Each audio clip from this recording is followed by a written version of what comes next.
traumas come in all shapes and all sizes. And what happens from those traumas and those situations, our body will have a reaction to it. And most times, almost all of the time, that body reaction is going to happen before you mentally react or before you can say anything. It's just a jarring thing that happens where your body goes into a fight, flight, or freeze and starts to do something different.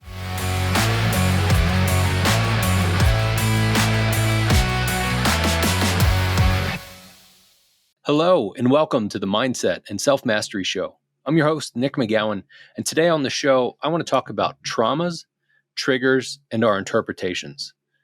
There's a lot that we could get into with each of these, really, but I want to start off with what a trauma is. Because I think when a lot of people think about traumas, and of course, I know for myself, when I thought about trauma before, I thought it was a big traumatic experience, like 9/11 was a traumatic experience for everybody in the country. What's happening in Gaza is a traumatic experience for everyone that's in that country. There are so many different large traumatic experiences and things that we can equate with a trauma. Just like you could think if somebody got into a car accident or they fell and hit their head, they would have a head trauma. What a trauma really is something that happens too quick without really knowing what was going on and basically jars our nervous system. It disrupts things. So a trauma could be something as simple as somebody scared you. That's traumatic in some ways. For those of you who used to go to those Halloween parks or Halloween setups in a park when you were growing up, some of those ghouly figures and demonic people that were kind of running around, or demonically dressed people that were running around, that could have been a trauma for you. For others, it wasn't. As a quick side note, I remember getting picked up by one of those people as a little kid, and I could see like the trashy makeup on their face, and I just started busting up laughing. But I remember somebody else further in that line going through the maze or whatever it was that we were going into, and they lost their mind, like blood-curdling screams. And it didn't hit me till later that that was a different story for me than it was for that person. And that could be considered a trauma. For those of us who have been through abuse, be it verbal, sexual, any of the abuses, really, it's a traumatic experience most times. If not every single time, it's a traumatic experience. I guess the times where it's not is where you're kind of jaded by it. You're kind of used to it. Like how some people will be used to just arguing with their family members or their husband or wife. It's just been that way for so long that that's just how it is. And they've gotten used to the trauma. But traumas come in all shapes and all sizes. And what happens from those traumas and those situations, our body will have a reaction to it. And most times, almost all of the time, that body reaction is going to happen before you mentally react or before you can say anything. It's just a jarring thing that happens where your body goes into a fight, flight, or a freeze and starts to do something different. One of the things that really makes me think about traumas and how people react to traumas is kind of that conversation that every single one of us, I'm sure, has had with somebody at some point. You see something on the news or you hear about something crazy that had happened and you go, well, if I was in that spot, I would have fill in the blank. And that's all in, good for us to think about that and say, like, I would be triumphant. I would do this thing. I would save the kid. I would do whatever I needed to do. But that's not always the case. Your body will react the way that your body reacts. Trauma is going to move you or freeze you no matter what you want to do. Now, you can do something with it after the fact, but the body's reaction is still going to happen the way that it's going to happen. So it's great that if you said, if somebody had a gun to my head, I would turn it around, I would shoot them in the leg, I'd punch them in the mouth, I'd do all these things, and it would be like a Jason Statham movie in a sense. And if you think you're the next beekeeper, then cool, good on you. Not sure if that's really the case. And that doesn't really matter as much because our ego is in play there, where our ego is saying, if I was in that spot, I would do this thing. Yeah, that's a good thought. But again, not really the case. It may be that way. And in most of the situations that we talk about, I'm sure none of us ever want to experience and find that out. Like, I don't want to be in a spot where I know what happens when I have a gun to my head. I would just prefer to never have a gun to my head. Easy as that. So those traumas and those things that happen, no matter what that looks like, if it's at home, if it's at work, if it's with friends, if it's driving on the road, if it's anything that's like that, your body's going to have a reaction to it, which will then create a trigger scenario. That trigger will show up at different times. And something that I've realized recently, being self-aware, which is a beautiful thing and also a fucking pain in the ass at times. It's like you can't not see the things once you're really self-aware. When I see that my triggers are starting to come up, I can see the different experiences that have stacked upon themselves that have shown the trigger response in different ways. It has almost triggered the trigger, I guess, is a good way to put it. And being able to realize those triggers, we can then do something with them. But you have to understand where the trauma and what story has created the trigger. If you don't know that, and you don't get all the way back to it, I believe that you can still work through it. Because if you understand, look, in this situation, I get triggered. This is how I feel. This is what happens. This is what is the cause of that trigger, I believe. And you can start to work your way back to that. Once you get back to that and you understand where that is, you can then do something with it. You can say, oh, well, this was a scenario from when I was a little kid in a garage with my dad, and something fell and hit my foot, or I was yelled at for not having the right tool or something like that. Then you can be able to work through that scenario right there. For that, I'd suggest going through deep subconscious processing. We do that work internally here at Choose Your Calling, and we have great people that we work with to be able to do it. Plus, ourselves as the owners of Choose Your Calling, we do that work too. Not just help people with it, but we actually do the work. Like what I just mentioned to you about a garage and not having the right tool. That was me. I had to deal with that. I had to process through that and had to really figure out all the way back to that moment when I was maybe 5 or 6. I was like, wow, damn. That has caused me to have different triggers because of that one situation. Now, I've said this on the show before. I've said it with people on the show as guests. I've said it by myself. And I say it to just about anybody I talk to. I really believe that most of the stuff that we deal with, most of our traumas stem from our childhood. Even if you had the best childhood in the entire world, if you're perfect, parents did every single thing they could for you in a healthy and loving way, in a nurturing way, there's still some drama to it, no matter what. And if you can find somebody that doesn't have any trauma, you let me know.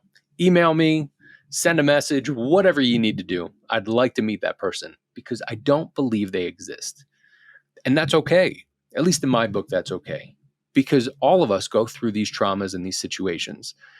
And it's on us to be able to figure out what do we do with it from there. So I know you're working on self-awareness. I know that's something that we talk about on this show a lot. And if you're self-aware or even just aware of what's going on, you can then do something with it.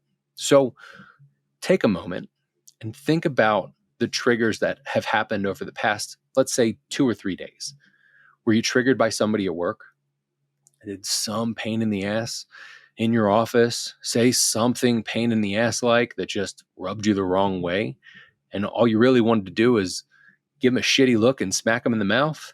Or at least in your mind's eye, like, shut up, get out of here? Or did somebody say something at home or do something to slight you? Or did somebody on the road cut you off and almost make you get into a car accident? Was there something that triggered you that you can point back to, even if you don't know where the trigger came from? You can say, yeah, I remember being triggered at this point, and it was this scenario and this situation. So I want you to uncover what that trigger was. If there were many triggers and you were triggered a lot recently, I get it. I totally get it. And I feel you. And I'm right there with you. Pick one. pick a trigger that feels really familiar, something that keeps showing up, and being able to look at that trigger and say, all right, well, I was triggered at that point. What was going on? It was 1 o'clock in the afternoon. I was with who people doing these different things, and this is what happened. And I was triggered. And then that trigger made me feel what? What did you feel from that trigger? And dive into that a little bit. Like, as you're listening to this, if you're thinking, I was triggered the other day because I was with friends and this happened and I felt really pissed off. Okay, cool. It's a pretty direct version of the answer for this. And there's no right or wrong answer to this. My challenge to you is to always go deeper with it, sit in the deep end with it, be able to work through it and really get it processed through and out of your system. Not only your internal system, but your cells and just every part of your being. So if you knew that you were triggered by something that somebody said and it pissed you off, go a little deeper with it. What was it specifically that pissed you off? What was it that rubbed you the wrong way? Was it how they said it? Was it what they said? Was it who they reminded you of that had said something similar before? Was it some situation that had happened in the past that reminded you of what was happening then, that no matter what that person was saying, as lovely and as great as they are, fuck them, because they were just like this other person? What was it? What was it in that situation that not only triggered you, but reminded you of a different situation? I really believe that our traumas start to stack upon themselves. When we have a trauma and we start to look for that trauma again, it's like our body saying, well, I don't want to be in that spot again. And sometimes we as stupid humans will kind of just move ourselves and migrate ourselves into that. I say the stupid humans comment because it's stupid for us not to do the work, but it is very easy to not do the work because the work is really fucking difficult. And for those of you that are actively working through it, I know you're like, yes, I hear you, man. And for those of you that haven't worked through it yet, it's some difficult work to do, but I guarantee you that on the other side of that work, there's a much happier, healthier version of you just waiting for you to get through that work. And I hope that these podcast episodes do help you get through that work. So if you think of that trauma and the trigger, what we're talking about now with figuring out where that came from or what that reminds you of is really understanding your interpretations of it. So if somebody said something to you at work and it triggered you and really upset you or pissed you off, think about what they actually said from a perspective of what actually happened. So if somebody said something to you like, I don't like this design, I think we should go this other direction. What happened is that they didn't like the design and they think you should go a different direction. If you're yelling at your phone or in your car saying, fuck you, Nick, I wasn't in that spot. I don't get that. I don't get what you're feeling right in this moment. But I do feel for you for having been in moments like that before. So I get it. Hear me out. It's not a matter of removing what they had done, how they'd said it, or your traumas or your triggers, or even your interpretation. It's realizing what actually happened. So in that meeting, if that person said, I don't like this design, and I think we should go this direction, that's all that happened. On the surface, that's all that happened. If you're interpreting, well, they have it out for me, or they don't like my designs, and they never like my designs, or they always wanted to go this other direction and just appease me to go through this. There, right there, all of those interpretations that are starting to flow throughout your head right now, thinking about that situation that you've had recently, if you're like, yeah, that person thought this, and I don't like how they've always been against me about these things and blah, blah, blah, blah, blah, blah, blah. All these interpretations are creating this story and only adding to the trigger and really only adding to the weight of the trigger. Like, to take a little bit of a sidestep, if somebody triggers you in a slight little way, like I think from my perspective, if somebody is right in front of you and they're walking into a door or walking through a door into a store and they just don't hold the door, it's always inside of me to want to be a smart ass and say to them like, okay, cool, thanks. Or like, no worries, I got it. There's really no fucking point to that. It doesn't do me any good, doesn't do them any good. But that could be a slight trigger. For me, that's a slight trigger at times.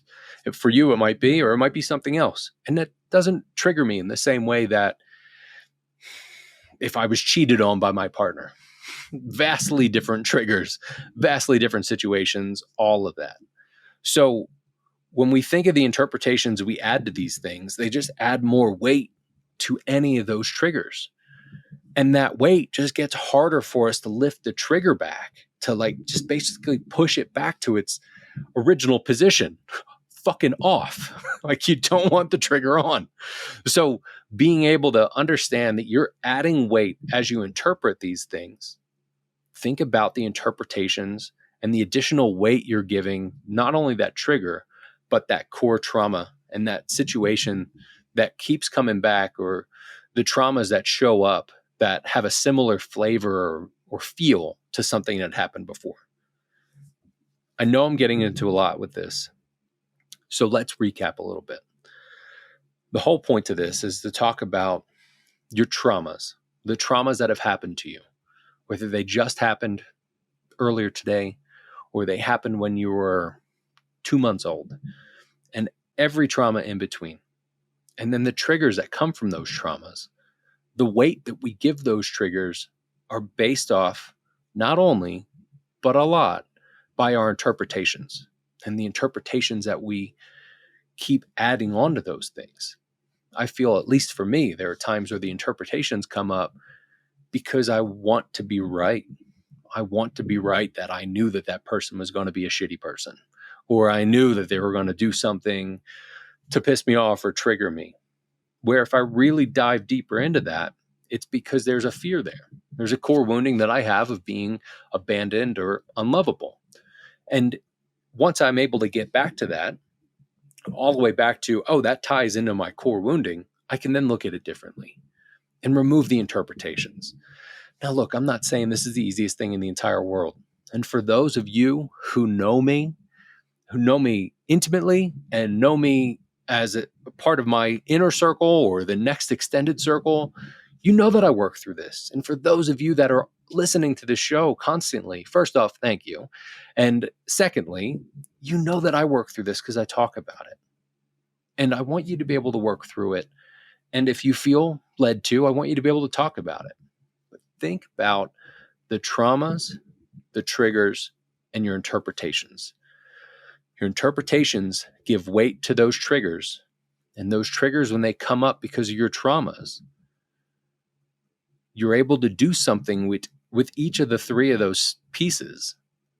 But really, if we get to the core of it and figure out what happened with that trauma and process through that trauma, then you'll start to see that the trigger will either have a lot less weight to it because you're not giving it as many interpretations, if any at all, or the trigger will come up and really just won't be a trigger at all because you've already processed through that work. Again, this can be a lot. This can be an absolute ton to go through, and it's painful at times. It is absolutely glorious to be able to do the work and then feel like you've got 40 pounds that were lifted off your shoulders and just feel so much better after you've done it. But that's not always the case, and that doesn't happen every single time because some work will lead to more work, will lead to more truths and more understanding and things that you've tucked deep, deep, deep, deep down inside. And now you get to be able to do the work on those things. So I encourage you to look for your triggers. For those of you that want to be able to write them down, be it in your phone, on your notepad, or on an actual piece of paper, to say, these are the things that I've been triggered by this week. These are my triggers. When somebody does this, when this happens to me, when I think this, whatever that is. And then think about your interpretations that you add that weight to those triggers and what happens to show those triggers. What are the traumas and where do they come from? Now, if you have questions or if you need some help and you want to be able to work through this with somebody that can help you out with it, please feel free to reach out to me. If not me, there's somebody on the team that can help you out, or we at least have some resources we can give you to be able to help you work through again, your traumas, your triggers, and your overall interpretations. But thank you so much for being with me today, for spending the time to listen to this. And thank yourself. Give yourself grace and praise yourself for doing the work and doing it and seeing it through. I believe that you can do that. I know that I'm actively working on it, and I know me. If I can do it, I know that you can do it. And it's a matter of continuing to do the work and having community of people around you that can help with that and that are doing the work. And if you need any help, please don't hesitate to reach out. Again, thank you very much.